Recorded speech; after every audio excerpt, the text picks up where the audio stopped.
Mums bija paredzēta viena dziesma Jurim Krūmiņam, ļoti simptomātiski. Viņa patriotiska ar Andreju Pumpuru vārdiem, Andreja Jurjāna mūzika sarakstīta aizpagājušā gadsimta beigās.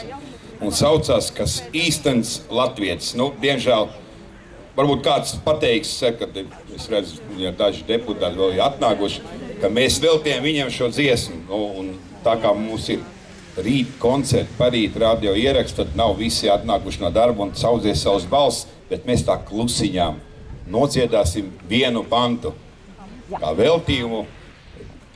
Pēc, scenārā bija paredzēts pēc Jura Krūmiņa runas.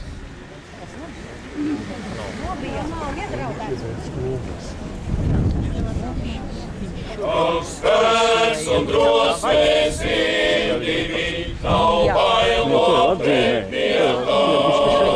Kungs kopēc labā rokas bija, iesīrs kā tevijam. Kas samanīgs un uzticīgs, pret ienaidnieku dodas. Vai gods, vai nāve rodas, tas īstens latvietis, tas īstens latvietis.